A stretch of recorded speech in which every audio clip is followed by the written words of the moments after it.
and welcome to the latest edition of the PT7 Fitness vlog. My name's Andrew, and today I'm joined by my good friend Paul Salmon from Optimal Fitness over in Dubai. Now, we're going to be discussing our top 5 fat loss tips for you. If you enjoy the video, click the like button, and if you want to hear more, then please subscribe. Right, let's get Paul on the phone and let's talk top 5 fat loss tips. Okay, welcome, Paul Salmon, all the way from Dubai. Yes, Andrew, thank you very much for having me. I'm a big fan of your vlogs and your content. Oh, thank you. You kind of look familiar. I feel like we've met before.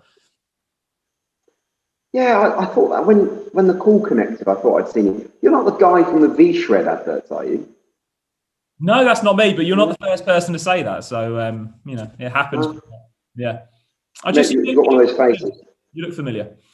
Anyway, right, Paul, let's have a quick history, a quick sort of brief history of yourself. Where have your fitness journey, maybe what you've done within work and within business?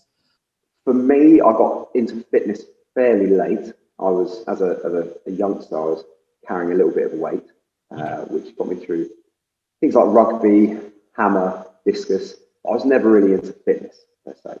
So when I got to about 18 or 19, I decided that I wanted to start losing some weight and working on my fitness a little bit more. So really it was aesthetics for me. I wanted to look better, feel better. After a couple of years of running, I managed to lose some weight. I was probably about 18 stone when I was 16 or 17. Then one summer I lost quite a lot, then got into weight training journey. I was fascinated by it. Really intrigued by how you change your body by lifting weights. Yeah. And from there got into the diet and nutrition side of it as well. And that's how I started my journey into fitness, really. Okay, good. And you enjoyed it, I'm assuming. That's why you kept going with your weight loss or fitness journey, as you enjoyed weight training, you enjoyed the nutritional side?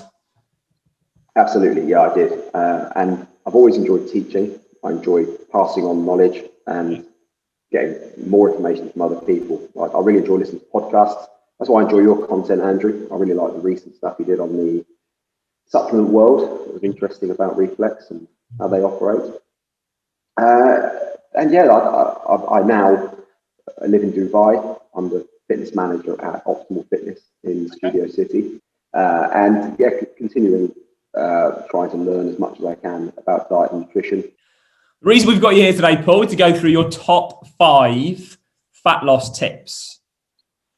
Brilliant. We start you with your number 1. Right. Here at number 1, Andrew, and these aren't necessarily in priority because they're all as important as each other. But I've put at number 1 that before you start a weight or fat loss journey, you have to understand the difference between losing weight and losing fat. Yeah. I've got a few clients who will weigh themselves religiously. I'm sure you're the same, and it's a battle that as personal trainers we have quite often. Yeah. Someone will weigh themselves every single day, and if they put on some weight, they'll freak out. And there's so many hurdles in a fat loss journey that if you're going to fall at the hurdle of worrying about what your weight is daily, then you're going to have a really tough time with it. I quite often have to say to clients that what we're trying to achieve through weight training, resistance training, is building some muscle and losing fat. Yeah. And if you put on a kilogram of muscle and you lose a kilogram of fat, your scales are going to say the exact same thing. Your clothes might fit differently. You might feel better about yourself. And that is going to be the best indicator of how your progress is going, not what your scales say. Yeah.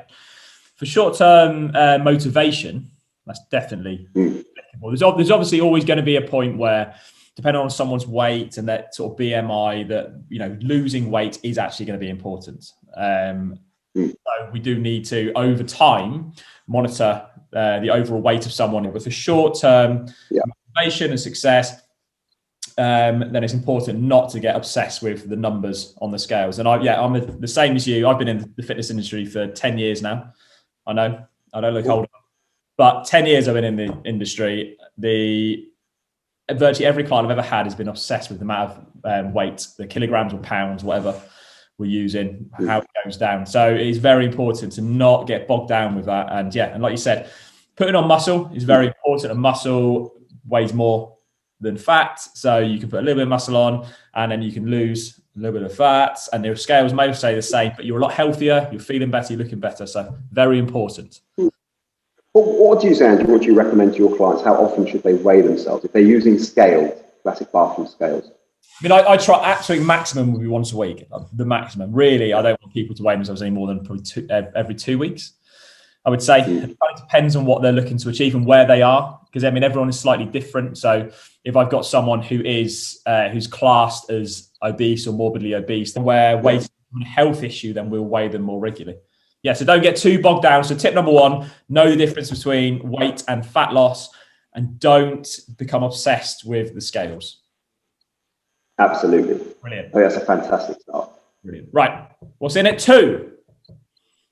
Okay, number 2, which is extremely boring for most people. Yeah. But my number 2 tip, or second tip, as some people call it, is to log everything you consume, especially when you're starting out. Good tip. I think the best thing we can do as personal trainers, the best thing we can do is avoid dictating what someone eats. If a client says to me, can you give me an eating plan? I know people want to be spoon-fed, not literally, but I know people want to be given the advice.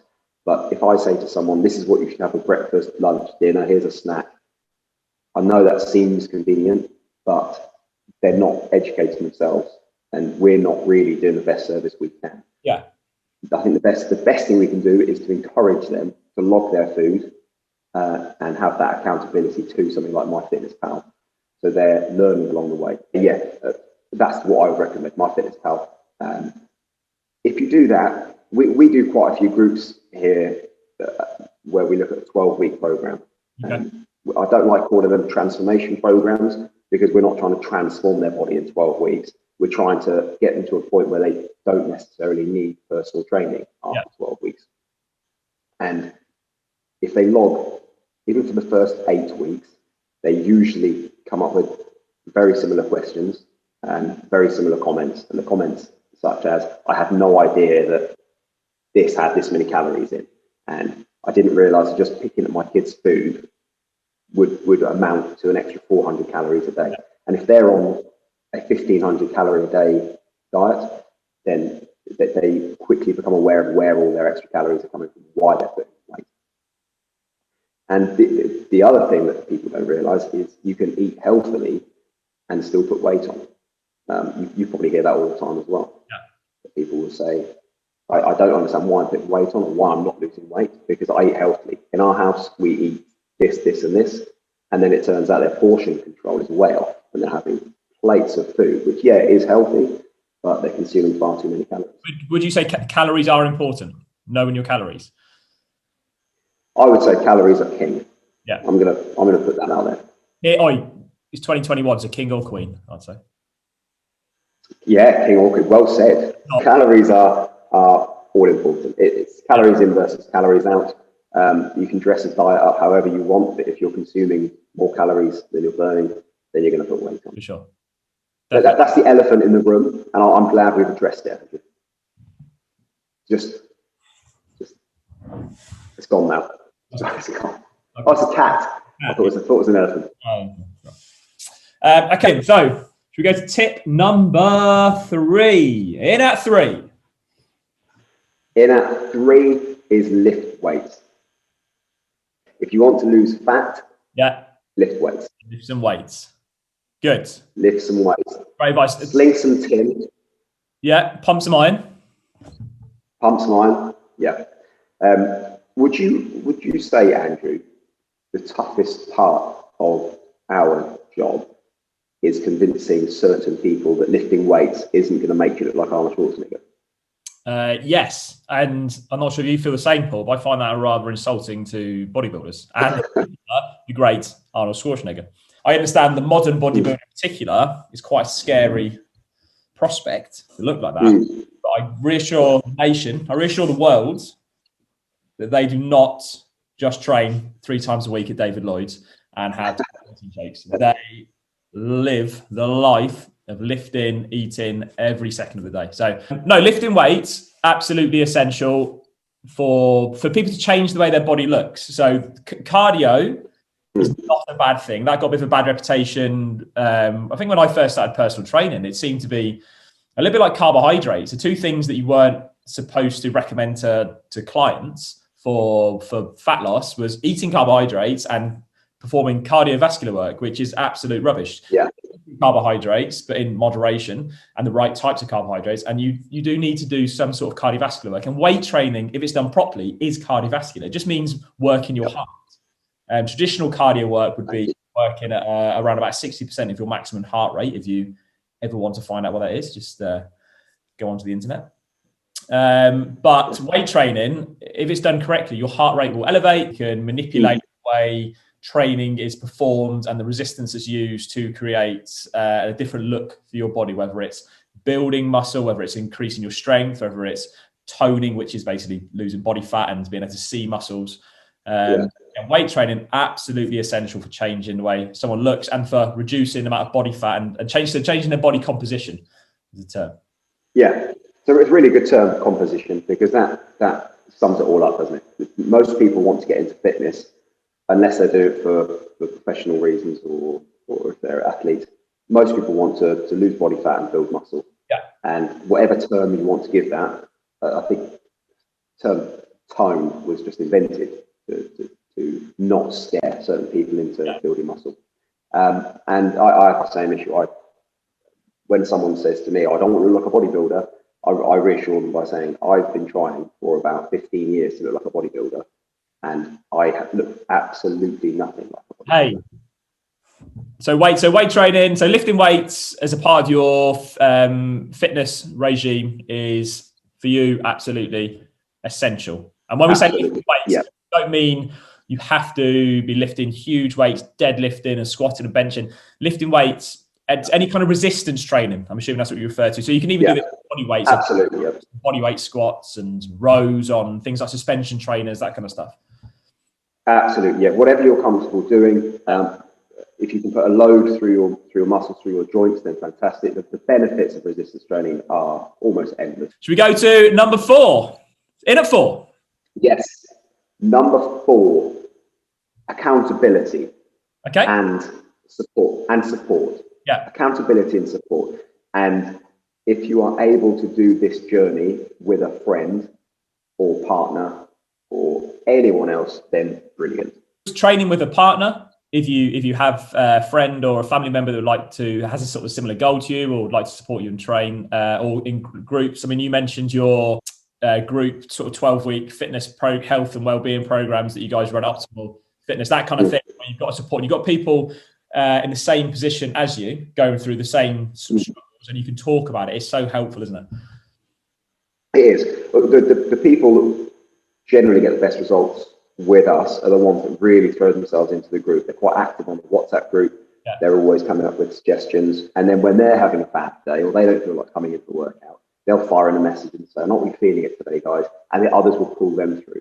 So someone can always step up. I find the same with group exercise as well. Yeah. If you're doing circuit training or you're doing a group class, the good thing about that is you only need one person in that room or in that group to be having a good day to then pull everyone else through. And they start putting in more effort, and it then spreads. So it's really nice doing things in a group anyway.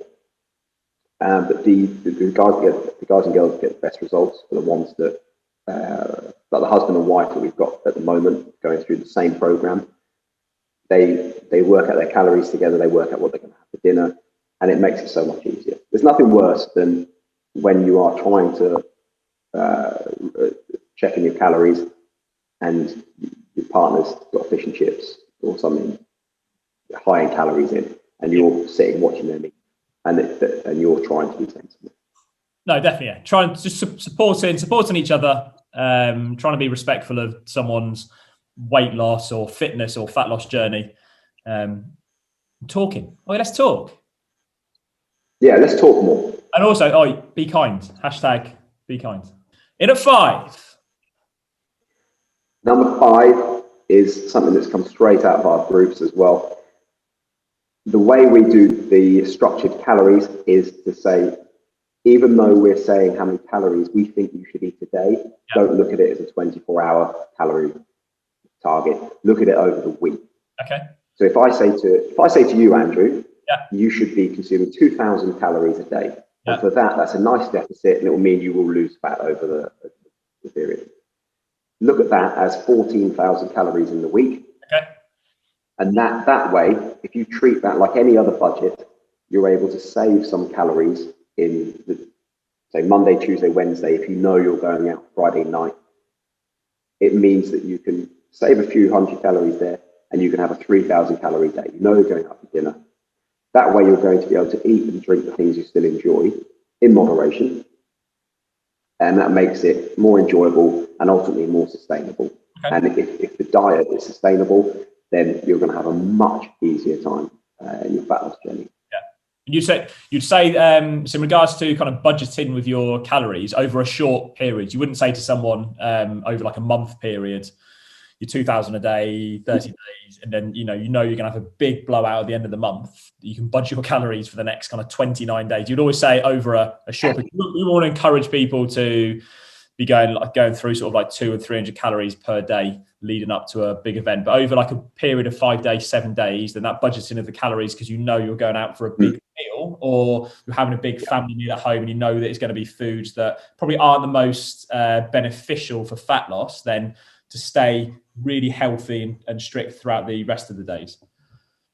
Yeah, absolutely. This is the other benefit of using MyFitnessPal, the easy view to see your last 7 days. Yeah. So if you have a look there, it'll tell you how many calories you've got left. It's a really nice visual on how many calories you're consuming, and it gives a line to your average, and then you can budget a little bit easier. In fact, that's one of the only 2 things we ask them in the first 6 weeks of the 12-week program that I run. We only ask them to look at a calorie budget over the week and a daily protein target. But ultimately, that's it. That's my tip number 5. Look at your calories over the week. Don't look at it in the day, because if you have a day where you're going out for dinner, 1 or 2 things is going to happen. You're not going to enjoy that meal out, because you're going to restrict yourself to that 2,000 calories a day. You're not going to enjoy it, and you're going to find the diet far too restrictive, and it's not going to become a lifestyle diet. Yeah. You want to be able to enjoy going out for food, don't you, and socialising with people. Absolutely, yeah. You don't want to restrict yourself from eating foods that you enjoy eating that again potentially aren't particularly good for you. Things, I don't know, like pizzas or fast foods or curries, things that are deemed to be unhealthy. You still want to have them every so often if it's something you enjoy. If it's something you don't enjoy, then don't force yourself to have it. But as long as you're really good with the consumption of your nutrition leading up to that, then it's not going to make a difference. So no, we all eat foods that are deemed to be unhealthy. Everyone I know who's in the fitness industry does every so often. We enjoy foods, so you just need to be healthy the rest of the time. Yeah, and if you are someone who's not currently aware of how calorie dense some foods can be, and you're logging food, then you can always plan ahead. So you can say, well, I'm thinking of having this on this meal out, and start to have a look at how many calories there might be in a meal. And if you want to be that strict with it, and I recommend you are for the first few weeks anyway, when you're still trying to get to grips with calorie control, then it's something you can do. Andrew, what do you think would happen if you went out and I said to you, you are only allowed 2,000 calories a day, and you went out and then you logged your food and you saw, this is 3,000 calories I just consumed? I don't know, if you gave me a strict calorie, if I was on a strict calorie count, and then I had events where, obviously outside of COVID, where I was allowed to go out and socialise with people and have some food, and I was really looking forward to it, then I think it would motivationally it'd be quite bad for me to have to then restrict myself from eating the things I've been looking forward to throughout that week. Working hard, I've been doing my day-to-day job, and if I've got a family looking after kids, etc. I've been looking forward to meeting up with friends and family. You just want to kind of let your hair down a little bit and relax. So you shouldn't have to think about it too much. I think depending on how long you've kind of been on a nutritional and journey for, I think you get to know when you go to restaurants certain things that probably are a little healthier and can be tasty, and you can pick those, and then it doesn't become as much of a problem. But you shouldn't have to think too much about it. Just go and have what you want to have, as long as compliant the rest of the time. Which leads me into my top weight loss or fat loss tip is consistency, which ties all of the tips you've put together. Is being consistent. If you're consistent with your movement, so your calorie expenditure, if you're consistent with your nutritional intake, which is your calorie intake, then you will achieve the goal that you're set out to achieve. There's a very small percentage of people that may struggle due to medical problems, but the majority of it is just about being consistent. I completely agree with the consistency.